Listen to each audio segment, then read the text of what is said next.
Imagine waking up and not having the motivation to get out of bed, or get up and brush your teeth, or even go and grab a pair of clean clothes. But you do it anyway because you have to. So this is often what it's like for people with depression. They have trouble with motivation. It makes it very difficult to do things. And they don't really do a good job getting things done. So school, my topic has to do with schools. What do schools do? Well, as I'm sure you all know, schools are very stressful oftentimes.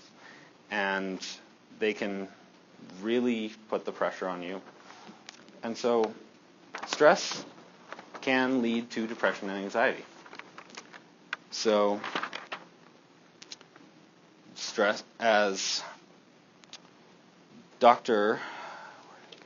Alice Boyles put it from Psychology Today, when people experience stress, they often stop doing some of the healthy coping strategies that usually help to keep their mood on track. And their mood lowers. The person skips the typical types of healthy mood regulation, such as brushing your teeth, good hygiene, that kind of thing.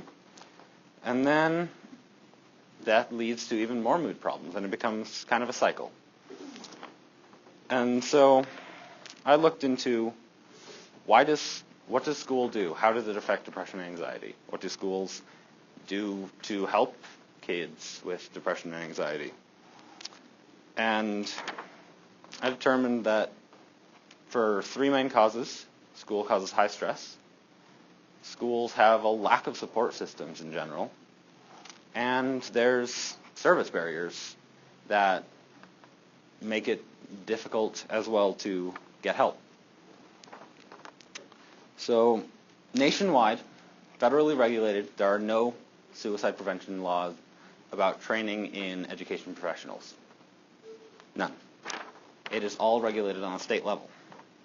However, only about 25 out of the 50 states actually have laws requiring suicide prevention training. The other half, they only encourage it.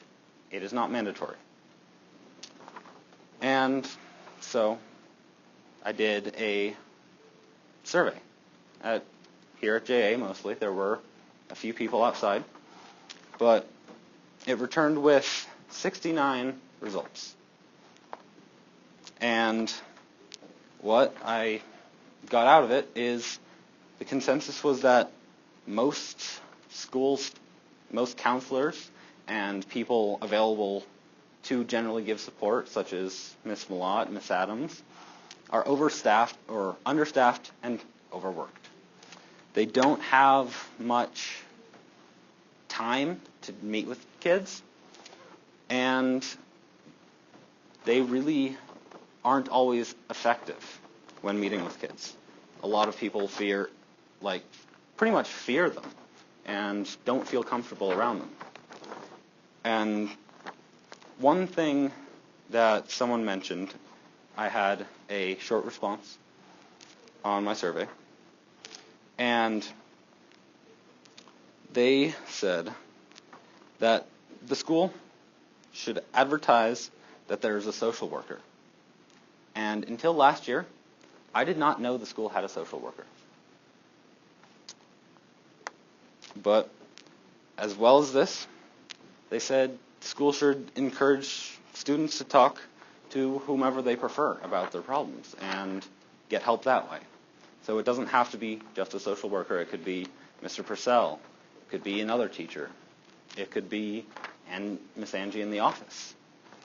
But it would still be more helpful than not encouraging them at all. And so some other ways that schools can cause stress is homework. Jefferson Academy, 2 years ago, we said that the school was going to cut down on homework.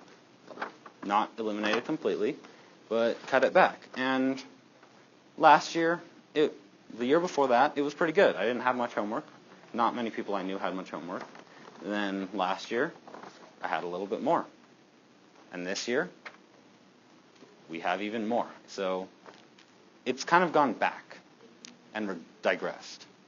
But that is also in part, I'm getting closer to the end of my schooling. I have harder classes, more homework.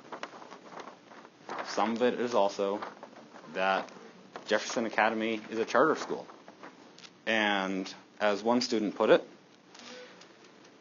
kids are held to way too high of a standard and must essentially give up their optimism and teenage experiences to achieve anything academically. So I was also looking into Finnish schools because I know Finnish schools have abolished homework and relieved a lot of stress on kids.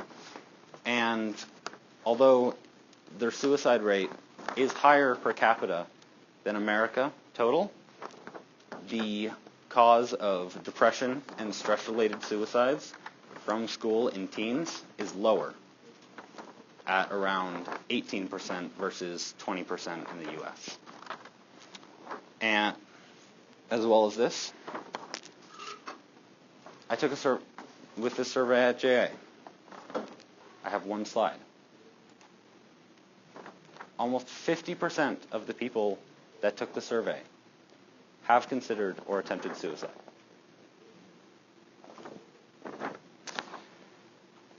Why is this? Like I said, I think it's probably partly because my sample size is fairly small, but as well as Jefferson Academy is a really high-stress school. So I'll leave you with this. What can you do to put more support systems into your school to help kids with depression and anxiety? Thank you.